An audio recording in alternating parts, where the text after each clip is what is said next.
संवाद जिथे प्रधानमंत्री मोदी के वालों संबोधन किया जा रहा। काफी साथी यहाँ से भी जिन मुद्दों को स्पर्श किया गया है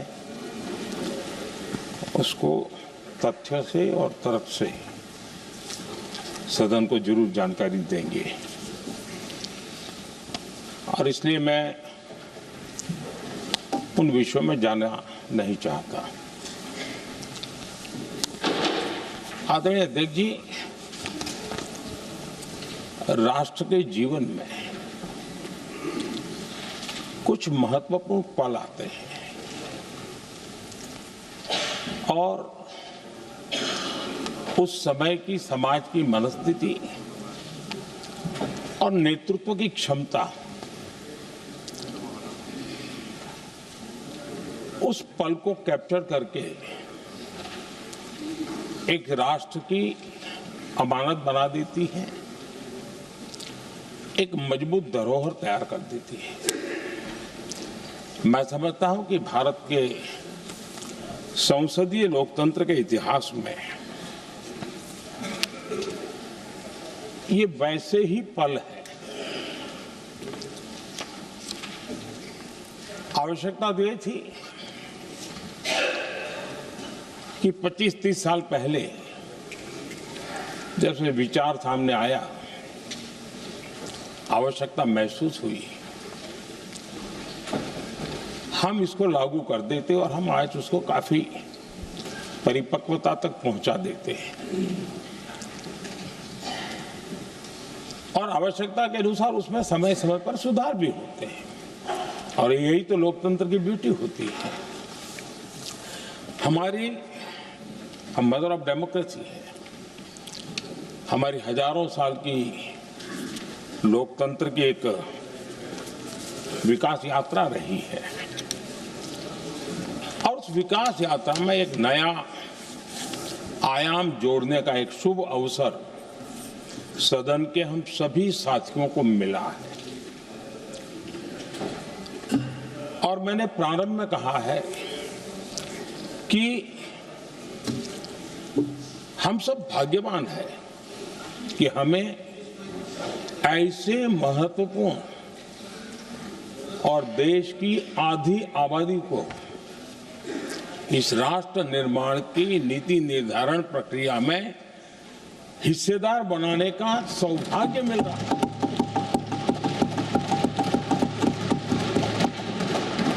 ये हम लोगों के लिए सौभाग्य है और मैं चाहता हूं कि मेरे सभी माननीय सांसद, मैं इधर उधर की आज बात करना नहीं चाहता हूं, हम सभी सांसद इस महत्वपूर्ण अवसर को जाने न दें।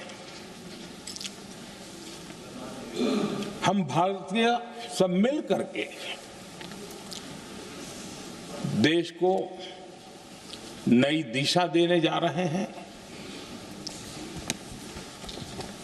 हमारी शासन व्यवस्था को संवेदनशीलता से भरने का एक सार्थक प्रयास करने के लिए जा रहे हैं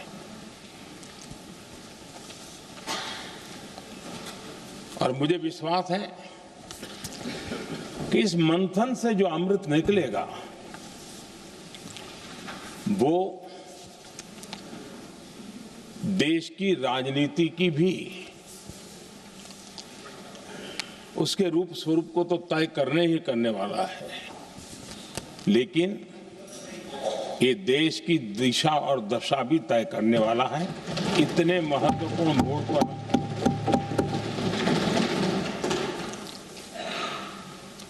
आदरणीय अध्यक्ष जी, 21वीं सदी में भारत एक नए आत्मविश्वास के साथ आगे बढ़ रहा है। विश्व में भी आज भारत की स्वीकृति हम सब महसूस कर रहे हैं और ये हम सबके लिए गौरव का पल है। एक समय हमारे पास आया है और इस समय को हमने एक विकसित भारत के संकल्प के साथ जोड़ा है और मैं पक्का मानता हूं कि विकसित भारत का मतलब केवल उत्तम प्रकार के रेल, रास्ते, इंफ्रास्ट्रक्चर या कुछ आर्थिक प्रगति के आंकड़े, सिर्फ इतने से ही विकसित भारत की सीमित कल्पना वाले हम लोग नहीं हैं। हम चाहते हैं कि विकसित भारत जिसके नीति निर्धारण में साच अर्थ में सबका साथ सबका विकास का मंत्र समाहित हो, देश की 50% जनसंख्या नीति निर्धारण का हिस्सा बने, ये समय की मांग है। हम पहले ही देरी कर चुके हैं, कारण कोई भी होंगे, जिम्मेवार कोई भी होंगे, लेकिन इस सच्चाई को हमें स्वीकार करना होगा कि जब हम अकेले मिलते हैं तब मानते हैं हाँ यार, लेकिन जब सामूहिक रूप से मिलते हैं, मुझे याद है कि जिस इसकी प्रक्रिया चली थी, सभी दलों से मिलना हुआ है, एक दल को छोड़ करके जिन जिन से मिलना हुआ है, हर एक ने सैद्धांतिक विरोध नहीं किया है। बाद में जाकर के जो कुछ भी हुआ होगा, राजनीतिक दिशा पकड़ी जा रही है, लेकिन जो राजनीतिक दिशा में ही सोचते हैं, मैं उनको भी एडवाइज करना चाहूंगा, एक मित्र के रूप में एडवाइज करता हूं और सबको काम आएगी। हमारे देश में जब से विमेन रिजर्वेशन को लेकर के चर्चा हुई है और उसके बाद जब जब चुनाव आया है, हर चुनाव में महिलाओं को मिलने वाले इस अधिकार का जिसने विरोध किया है, जिसने विरोध किया है, देश की महिलाओं ने उन्हें माफ नहीं किया है। उनका हाल बुरे से बुरा किया है। लेकिन ये भी देखिए कि 24 के चुनाव में ऐसा नहीं हुआ। क्यों नहीं हुआ? ये इसलिए नहीं हुआ कि 24 में सबने सहमति इसको पारित किया, तो ये विषय ही नहीं रहा। किसी के पक्ष में पॉलिटिकल फायदा नहीं हुआ, किसी का नुकसान भी नहीं हुआ। सहज रूप से जो मुद्दे थे, उन मुद्दों के आधार पर चुनाव लड़ा, क्योंकि 24 में सब साथ में थे। कुछ लोग यहां हैं, कुछ लोग नहीं है, लेकिन सब साथ में थे। आज भी मैं कहता हूं, अगर हम सब साथ में जाते हैं तो इतिहास गवाह है कि ये किसी एक के राजनीतिक पक्ष में नहीं जाएगा,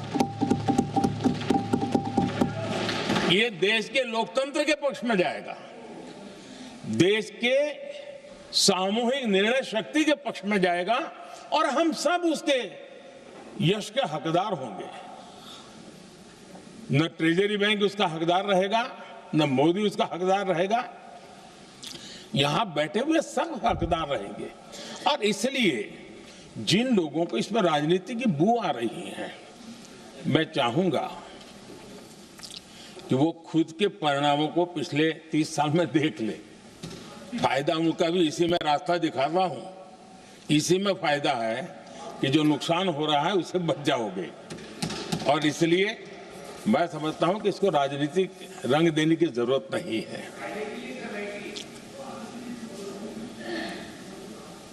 आदरणीय अध्यक्ष जी, मुझे याद है तब तो मैं शासकीय व्यवस्था की राजनीति में नहीं था, मैं एक संगठन के कार्यकर्ता के नाते काम करता था। उस समय एक चर्चा सुनने को मिलती थी गलियारों में कि देखिए ये कैसे लोग हैं,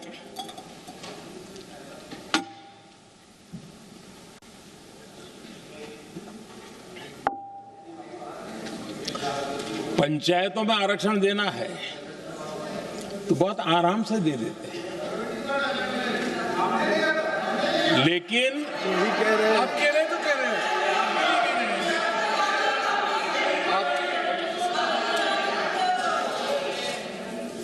पंचायतों में आरक्षण देना है तो आराम से देते हैं, क्योंकि उसमें उनको खुद का पद जाने का डर नहीं लगता है। उसको लगता है हम सुरक्षित यार वहां दे दो। ये उस समय गलियारों में बहुत चर्चा थी कि बोले कभी नहीं करेंगे यहां बैठे हुए। क्यों? क्योंकि उनका कुछ जाएगा। और इसलिए और बगे पंचायत का हो जाता है, 50% तक पहुंच गए। मैं राजनीतिक दृष्टि से और भी एक बात समझाना चाहता हूं साथियों। आज से 25 साल 30 साल पहले जिसने भी विरोध किया तो विरोध राजनीतिक सतह से नीचे नहीं गया था। आज ऐसा समझने की गलती मत करना। पिछले 25-30 साल में ग्रास रूट लेवल पे पंचायती चुनाव व्यवस्थाओं में जीत करके आई हुई बहनों में एक पॉलिटिकल कॉन्शियसनेस है। वे ओपिनियन मेकर हैं ग्रास रूट लेवल पे। 30 साल पहले वो शांत रहती थी, बोलती नहीं थी, समझती थी, बोलती नहीं थी। आज वो वोकल है और इसलिए अब जो भी पक्ष विपक्ष होगा, वो जो लाखों बहनें कभी न कभी पंचायत में काम कर चुकी है, प्रतिनिधित्व कर चुकी है, जनता के सुख दुख की समस्याओं को गहराई से देखा है, वो आंदोलित है। वो कहती हैं कि झाड़ू कचरा वाले काम में तो हमें जोड़ देते हो, वो तो परिवार में भी पहले होता था, अब हमें निर्णय प्रक्रिया में जोड़ो। और निर्णय प्रक्रियाएं विधानसभा में और पार्लियामेंट में होती है।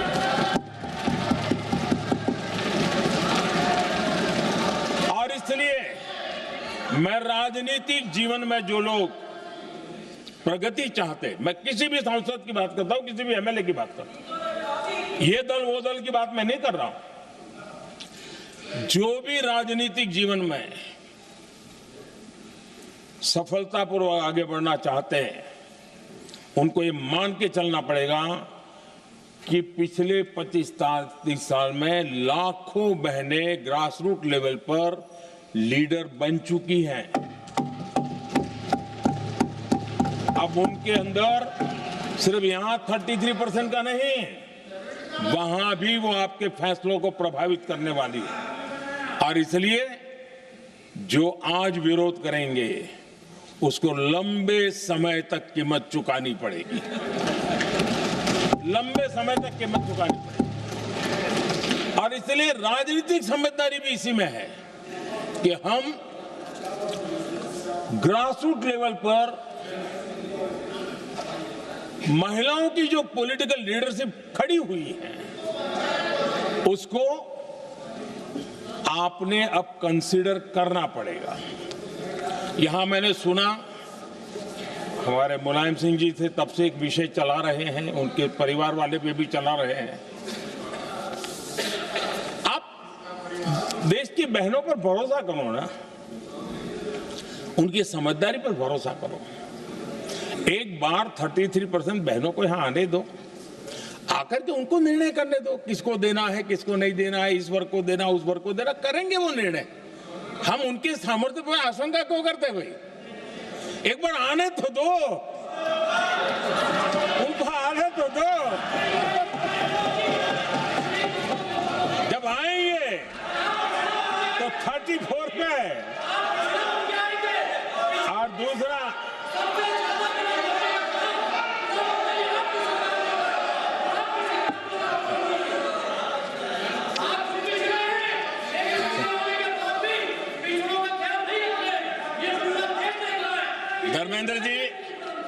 धर्मेंद्र जी, मैं आपका बहुत आभारी हूं कि आपने मेरी पहचान करा दी। ये बात सही है, मैं अति पिछड़े समाज से आता हूं।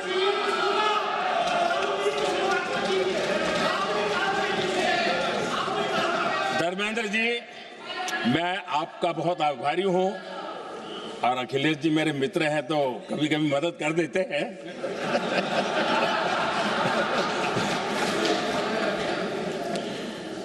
ये बात सही है कि मैं अति पिछड़े समाज से आता हूं, लेकिन मेरा दायित्व समाज के सबको साथ लेके चलने का है, और यही मेरे संविधान ने मुझे यही रास्ता दिखाया है। मेरे लिए संविधान ही सर्वोपरि है, और इसलिए और ये संविधान की ताकत है कि मेरे जैसा अत्यंत छोटे समाज का, अति पिछड़े समाज के व्यक्ति को इतना बड़ा दायित्व देश ने दिया।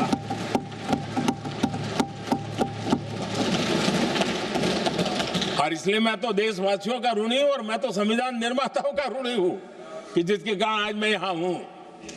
लेकिन आदरणीय अध्यक्ष जी, प्रधानमंत्री शिकायत की तो अच्छी बात है कि वो पिछड़ी जाति का स्वीकार कर रहे हैं, लेकिन हम पिछड़ी जातियों के साथ अन्याय न करें, इतना निवेदन है। आदरणीय अध्यक्ष जी, आज जीवन के हर क्षेत्र में हम देखें कि नारी शक्ति देश के गौरव को बढ़ाने वाले परचम लहराने में कहीं पीछे नहीं है जी। हम गर्व से कर सकें इस प्रकार से जीवन के अलग अलग क्षेत्रों में आज हमारी माताएं बहनें बहुत बड़ा योगदान, हमारी बेटियां तो कमाल कर रही हैं जीवन के हर क्षेत्र में।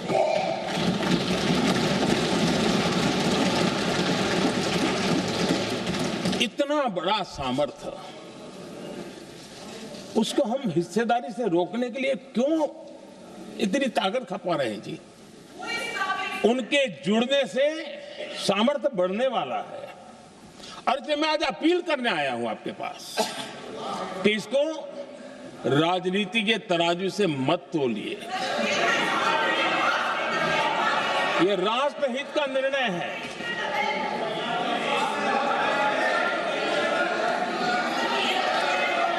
आदरणीय अध्यक्ष जी, आज का हमारे सामने अवसर एक साथ बैठ करके एक दिशा में सोच करके विकसित भारत बनाने में हमारी नारी शक्ति की भागीदारी को एक खुले मन से निर्णय करने का अवसर है, स्वीकार करने का अवसर है। और मैंने जैसा पहले ही कहा कि आज पूरा देश और विशेष करके नारी शक्ति हमारे निर्णय तो देखेगी, लेकिन निर्णय से ज्यादा हमारी नीयत को देखेगी।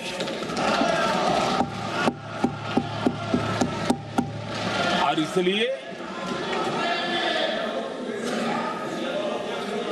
हमारी नीयत की खोट देश की नारी शक्ति कभी माफ नहीं करेगी।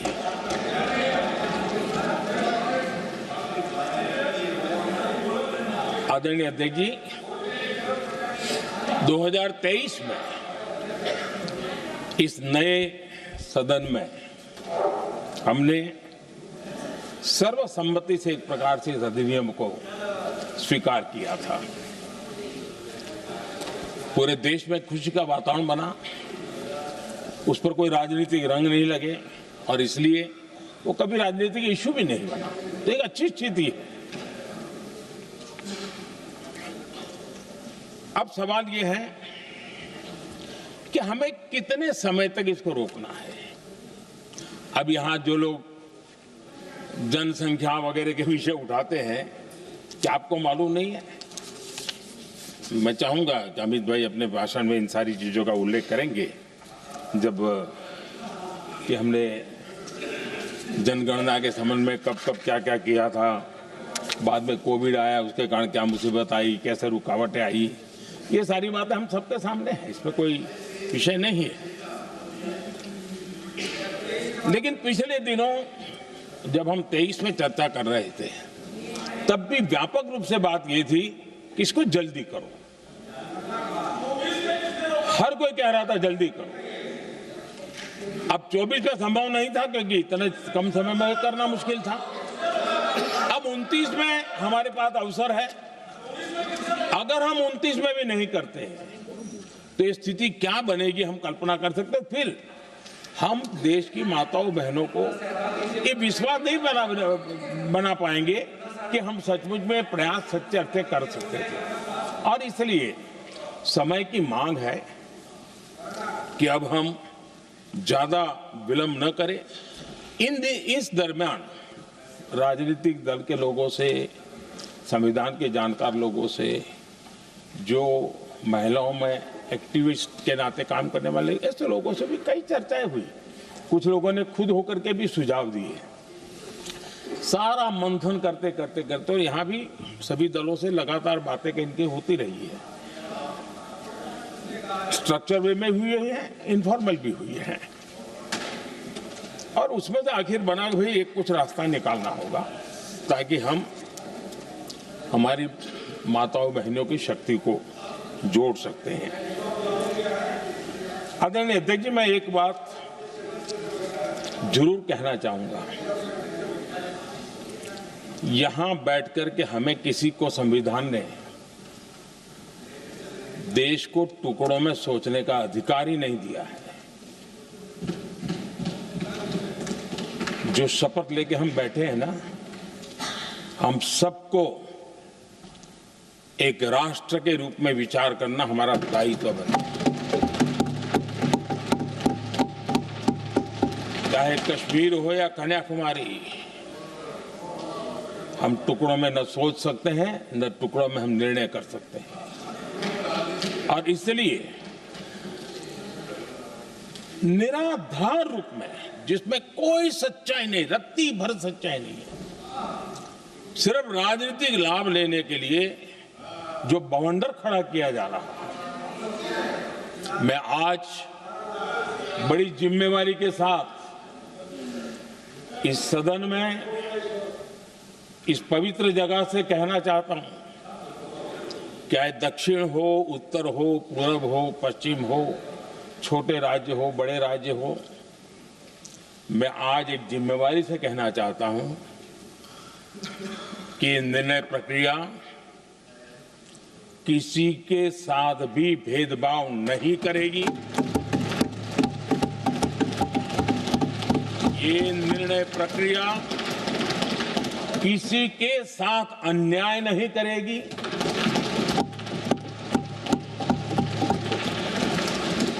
भूतकाल में जो सरकारें रही और जिनके कालखंड में जो परिसीमन हुआ और जो अनुपात उस समय से चला आ रहा है, उस अनुपात में भी कोई बदलाव नहीं होगा और वृद्धि भी उसी अनुपात में होगी।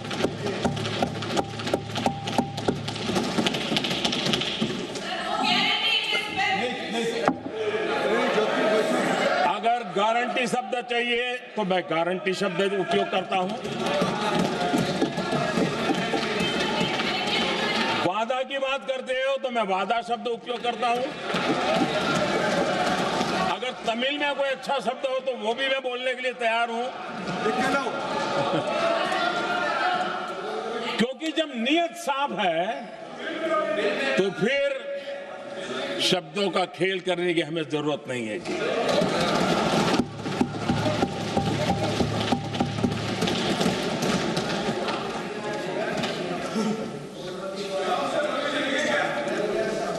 आदरणीय अध्यक्ष जी, मैं आज सदन के सभी साथियों को ये भी कहना चाहता हूं कि साथियों, हम भ्रम में न रहे,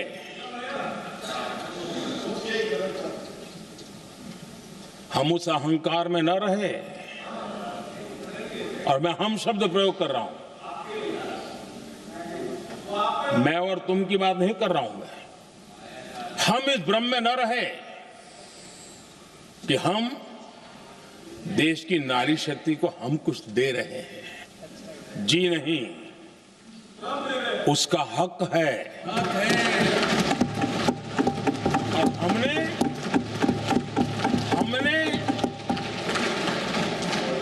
कई दशकों से उसको रोका हुआ है। आज उसका प्रायश्चित करके हमें उस पाप में से मुक्ति पाने का यह अवसर है।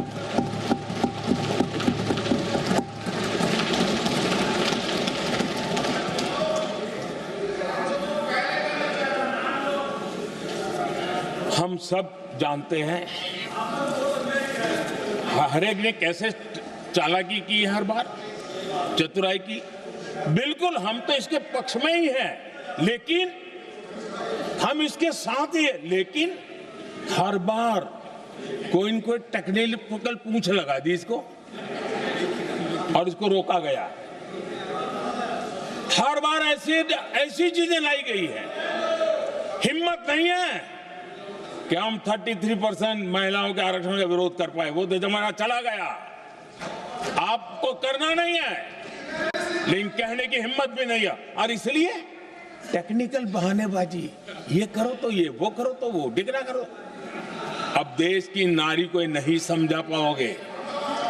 सदन में नंबर का खेल क्या होता है वो तो समय तय करेगा, लेकिन ये पक्का है कि अब इन भांति भांति के बहानेबाजी, भांति भांति टेक्निकल मुद्दों के आधार पर चीजों को उलझा करके 3 दशक तक इसको अड़ंगे डाले, हमने फंसा के रखा। आपने जो अचीव करना था कर लिया, अब छोड़ दो ना भाई। 3 दशक कम पड़ते हैं क्या रोकने में? 3 दशक तक आपने रोका, फिर भी कुछ कर नहीं पाए, तो अब तो करो।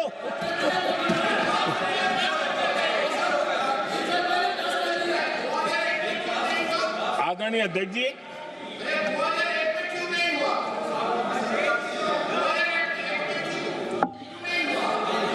यहां कुछ लोगों को लगता है, आदरणीय अध्यक्ष, यहां कुछ लोगों को लगता है इसमें कहीं न कहीं मोदी का राजनीतिक स्वार्थ है।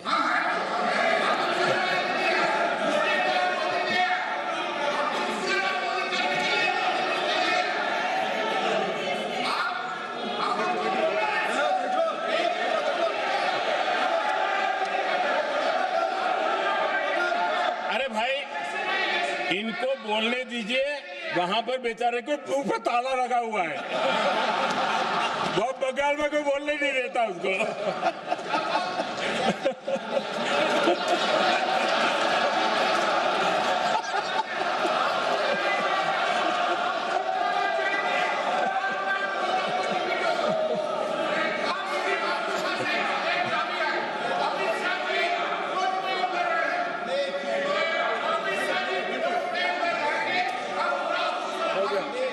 आदरणीय अध्यक्ष जी,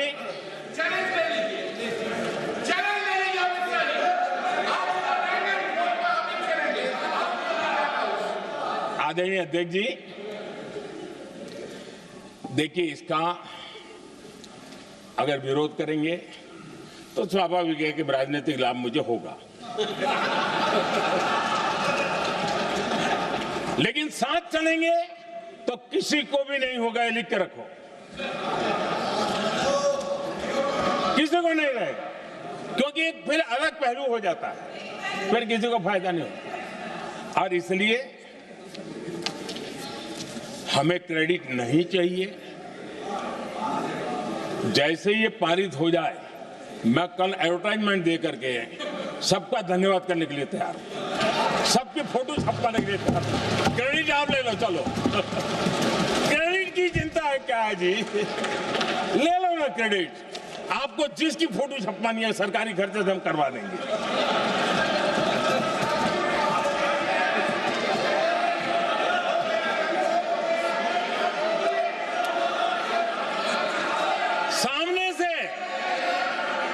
सामने से क्रेडिट का ब्लैंक चेक आपको दे रहा हूं।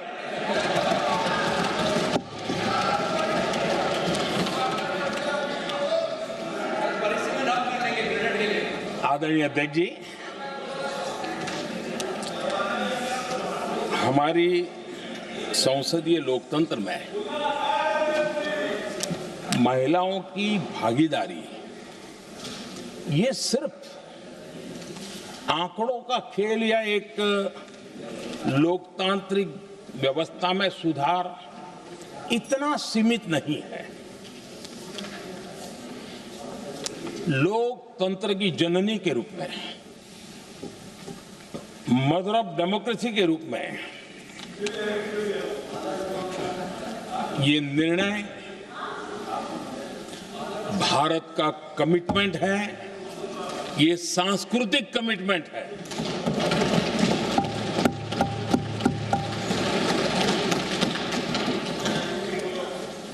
और इसी कमिटमेंट के कारण पंचायतों में ये व्यवस्था बनी और अब तो 20 से अधिक राज्य है जहां 50% हुआ है।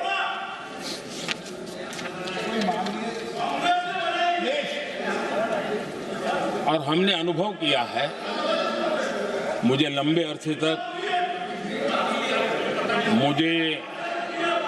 लंबे अरसे तक मुख्यमंत्री के रूप में सेवा करने का जनता ने अवसर दिया और उसी कालखंड में ग्रासरूट लेवल पर विमेन लीडरशिप को मैंने देखा है। मेरा अनुभव है कि संवेदनशीलता के साथ समस्याओं के समाधान में उनका कमिटमेंट बहुत ही परिणामकारी रहते थे, विकास की यात्रा को गति देने में रहते थे। और उस अनुभव के आधार पर मैं कहता हूं कि इस सदन में उनकी आवाज नई शक्ति बनेगी, नई सोच जुड़ेगी, देश की दिशा में एक संवेदनशीलता जुड़ेगी। तथ्य और तर्क के आधारों पर अनुभव जब जुड़ता है तब मैं समझता हूं उसका सामर्थ्य अनेक गुना बढ़ जाता है और सदन कितना समृद्ध हो।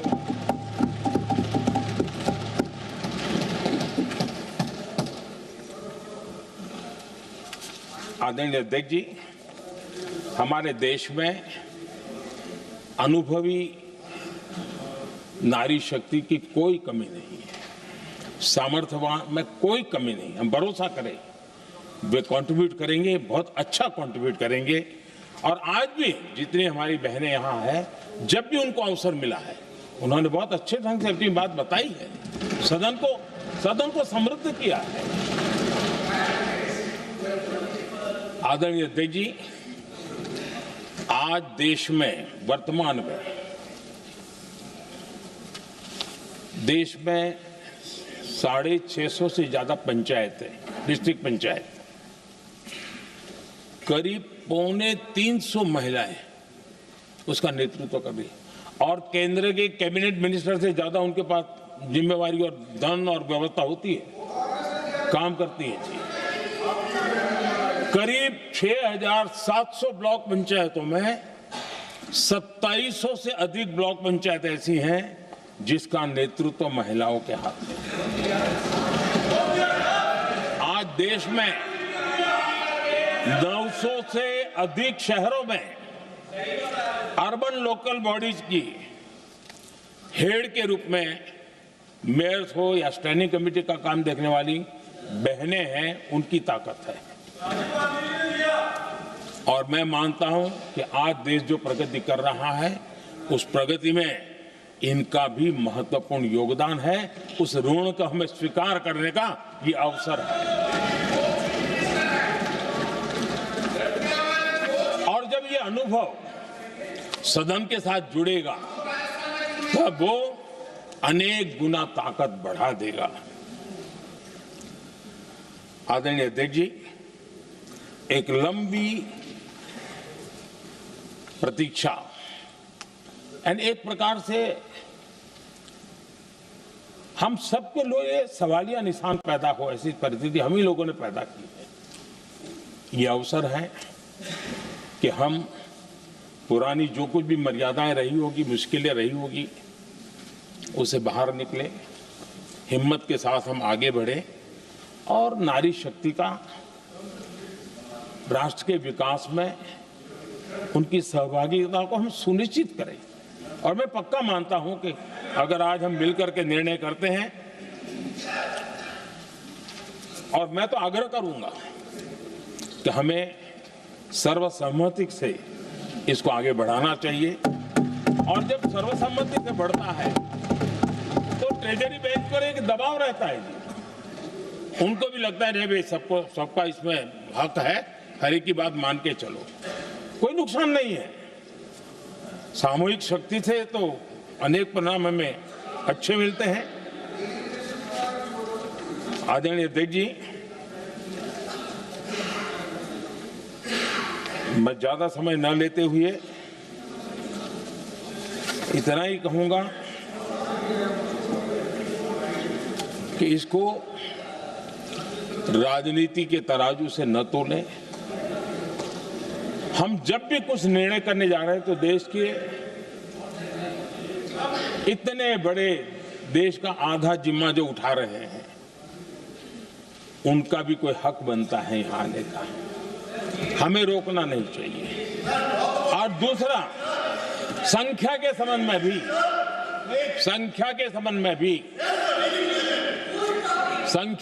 में भी एक मत पहले से बनता आया था, चर्चा थी कि साहब ये जो है इनका कम मत करो, अधिक कर दो तो जल्दी हो जाएगा। वो अधिक वाला विषय वो आया है कि चलो भाई पैसे जो संख्या थी 33% और बढ़ा दो, ताकि किसी को ऐसा न लगे कि मेरा हक चला गया। एक नई शक्ति जुड़ेगी, अतिरिक्त शक्ति जुड़ेगी। और अब सदन की रचना भी तो अब पहले से हमने सोच कर रखा है, जगह तो बना ली है। और आदरणीय अध्यक्ष जी, मैं लाइटर में मैं जरूर कहना चाहूंगा, हर एक के अपने राजनीतिक कारण होते हैं और पराजय का डर जरा हैरान करने वाला होता है, लेकिन अपने यहाँ जब कोई भी शुभ काम होता है उसको नजर न लग जाए, इसलिए काला टीका लगाने की परंपरा है। मैं आपका धन्यवाद करता हूं काला टीका लगाने के लिए। बहुत बहुत धन्यवाद।